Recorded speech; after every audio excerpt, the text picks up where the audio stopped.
Well, it's good to be here with you again, or if you're here for the first time, special welcome to you. I want to talk for a few minutes and then we'll have some practice time. And what I'd like to speak about is gifts. At this time of year, many religious and spiritual traditions, as well as popular culture, are engaged in kind of some form of gift exchanges. It's common practice for those, especially who celebrate holidays like Christmas or Hanukkah or Kwanzaa. This gift giving. And even if you don't celebrate any of these traditions, or if you intentionally step back from any kind of like the commercial side of gift giving, you might still appreciate the deeper meaning of gifts or gifting. And one gift we might do well to consider, maybe at this season, really, or at any time of the year, is the gift of life itself. Taking some time to reflect on the gift of life can be a powerful support for our mindfulness practice. In the Tibetan Buddhist tradition, there are four reflections known as the four thoughts that turn the mind. The four reflections are intended to awaken in us an appreciation, maybe even an urgency and a commitment to practice and to the experience of living life to the full. The first of the four reflections is on the preciousness of human life, realizing how rare and fortunate it is to have this life that we have, with its unique opportunities and offerings. And with reflection, maybe helps us to do our best to make life more meaningful for us, not just something that we sort of get through or put up with. The second reflection is a reminder that life is impermanent, suggesting that life is uncertain, circumstances are constantly changing, and that death is inevitable. So it doesn't go on forever. And so there's no time like the present to begin walking the spiritual path and living a life fully. The third reflection is to consider that all our actions have consequences. And this is pointing to the way that we live our lives, understanding that all actions have consequences and that we will experience the results or the fruits of those choices and consequences. So in this reflection, we might consider the value of what we might call ethical conduct or mindful living in our everyday life. The fourth reflection is on the reality of suffering, recognizing that the cycle of existence, of life, is full of suffering, and that we hope to find some form of liberation from it and to help others also to be free of suffering. These thoughts or reflections, these four reflections, aren't meant to be very heavy or kind of morbid.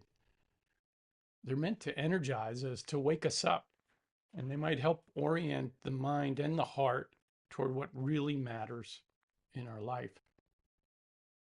So I want to say just a little bit more about that first reflection in light of today's awareness about gifts, that we can reflect on life as a precious gift and how seeing our life as gift can deepen this practice, this mindfulness practice of ours. One moment that profoundly changed my understanding of the preciousness of life was the night my first son, Jacob, was born. It was a hot summer night in July. I was awakened by my wife just after midnight when she informed me that her water had broken. We quickly got ready, jumped in the car, and sped our way to the hospital. What followed was a long and challenging night, and the next day was wearying too. My wife in labor all day long, ending with a C-section at 6:20 that evening. By the time the exhausted mother and child were settled in and all the phone calls were made, a full day had passed and it was already nearly midnight again. Since my wife and child were at rest, I decided to step outside and walk around the neighborhood to collect as many newspapers as I could find with my son's birth date on them. As I wandered through the Lower East Side streets of Manhattan, I stepped off the curb to cross an intersection a bundle of newspapers in my arms, when suddenly a taxi sped past, missing me by inches. I jumped back onto the curb, my heart racing. And while the cab did not hit me, a realization did hit me that life is precious. And I always knew that in theory, but now I knew it deeply in my bones. In that moment, to my surprise, I realized that celebrating and caring for my son's birth was something that I wanted to fully embrace. And in realizing that, my life took on a kind of new meaning and purpose in a way that it had not done before that. And the direct experience of being present at the moment of Jacob, a brand new person coming into this world, really shifted something in me. And right there at the midnight hour on the grimy streets of New York City, I discovered that I was born to be a father and that life was precious. You probably have a similar story, maybe not about the birth of a child, but a moment of recognition of the preciousness of this life. Each of us shares something profound, that we were born into this world without any effort or initiative on our part. Our lives, in that sense, are a gift given to us by our parents. Regardless of your relationship with your parents, whether those relationships were supportive, complicated, painful, still life is there and being offered to us. Even if you were born into difficult circumstances, even if your life has been shaped by hardship, still you are here in this life, and still you have breath and awareness and the capacity to live. This is what the tradition means by a precious human life. Not a perfect life, not an easy life, but a life full of awareness and purpose. And in the four reflections, we're reminded that this life is temporary. So why not live it now? Why not see our difficulties as challenges to engage rather than something to withdraw from? Why not trust this existence? Why not even celebrate this life? The Vietnamese Buddhist teacher Thich Nhat Hanh once said, "You are here for life. And if you are here for life, life will be here for you." It's simple. Mindfulness is not only a practice for improving concentration or reducing stress, important as those benefits are. At its heart, mindfulness helps us recognize and receive the gifts of our own lives. It helps us to become present now and to stop waiting for life to become something else before we allow ourselves to live fully inside of it.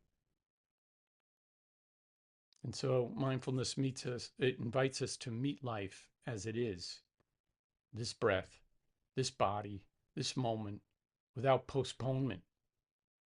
It encourages us to step into our lives right now and recognize the gift of each moment.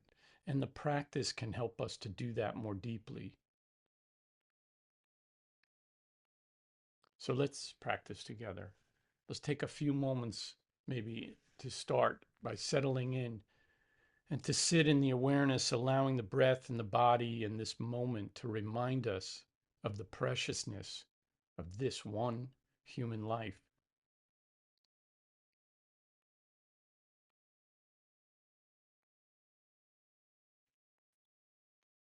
And with that, being intentional about the practice by sitting in an upright but relaxed position on the chair or cushion, and let the hands come to rest on the legs or in the lap.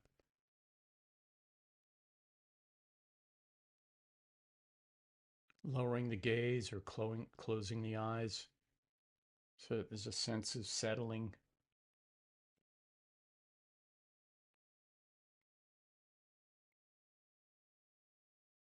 And bringing the attention to the breath of life. Noticing the sensations of air flowing in and out, and the rising and falling of the abdomen or the chest. And let this be your anchor point to return to the home base for your awareness. Each time you notice the mind wandering off, which it will. And the instruction is not to suppress whatever comes up, push it away, or not to hold on to it, but just to acknowledge it and then release it and let it go. Come back to the breath. Each time you notice the wandering mind, gently guiding the attention back to the breath and a sense of the body as a whole, and doing so with an attitude of kindness, compassion, friendliness, what we generally call non-judgmental awareness.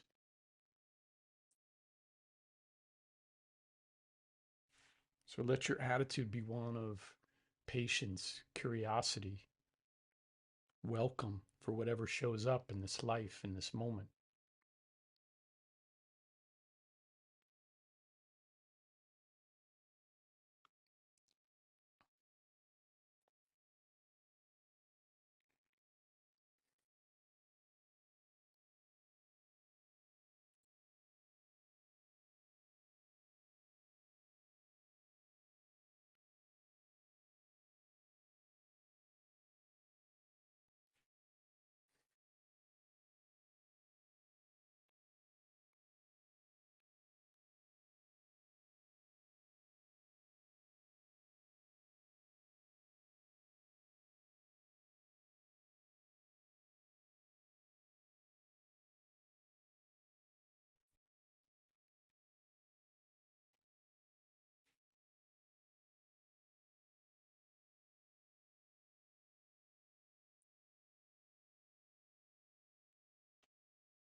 Notice where the mind is right now.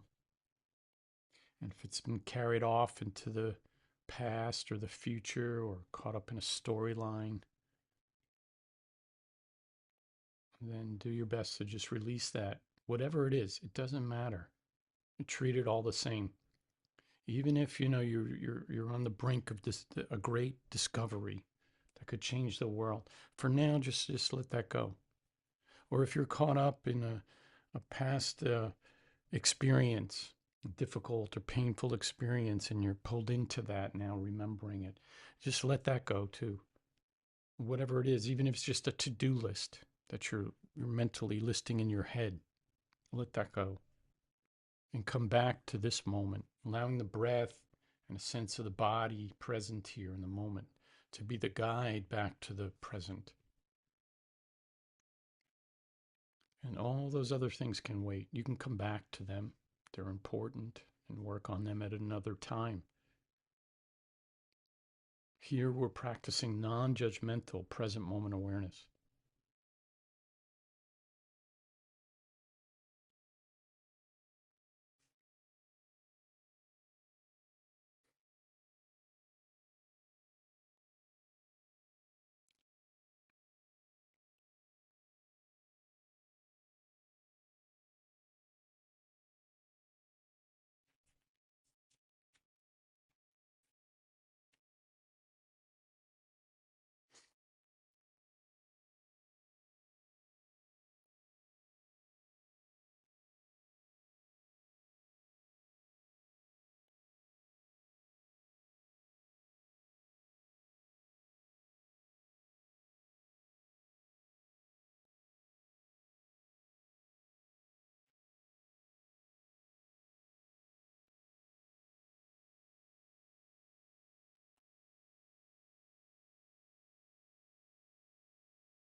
It's a light touch, really. Just pay attention to where the mind is, and then gently, without force, return it to the moment, this moment, moment by moment.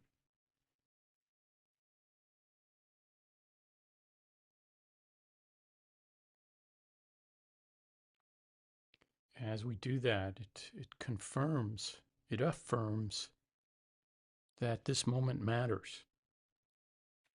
It's the only time, the only chance we have to be alive is in this moment. Everything else is a thought about it, about living.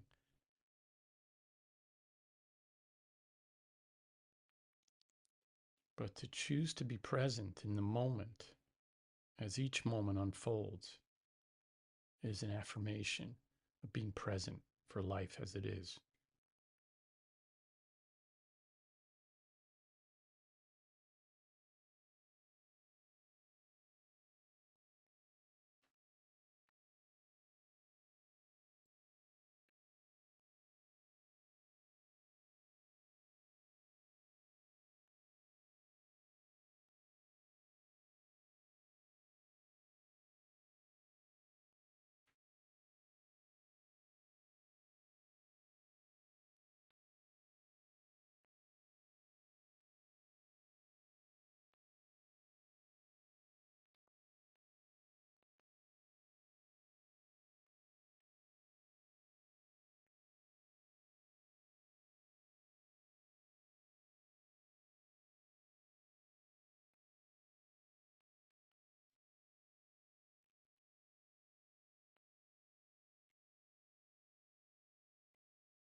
Here's a poem entitled The Summer Day by Mary Oliver.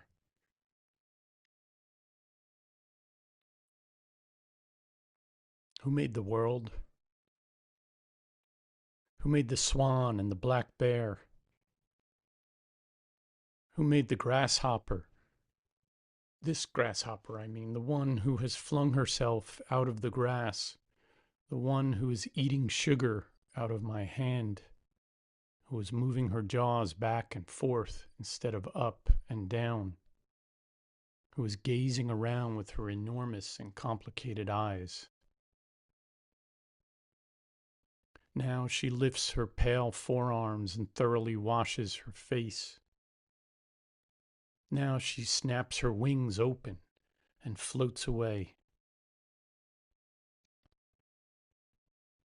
I don't know exactly what a prayer is. I do know how to pay attention, how to fall down into the grass, how to kneel down in the grass, how to be idle and blessed, how to stroll through the fields, which is what I have been doing all day. Tell me, what else should I have done? Doesn't everything die at last and too soon? Tell me what it is you plan to do with your one wild and precious life.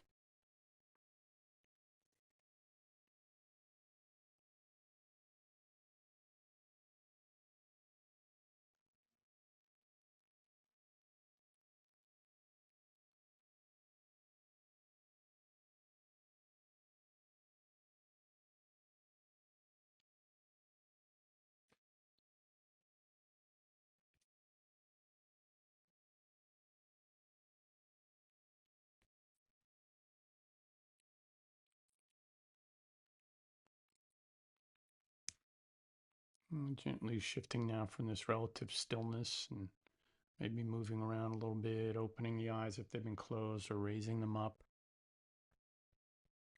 And we have about 5 minutes for comments or questions. I'm going to turn off the recording so that we can do that.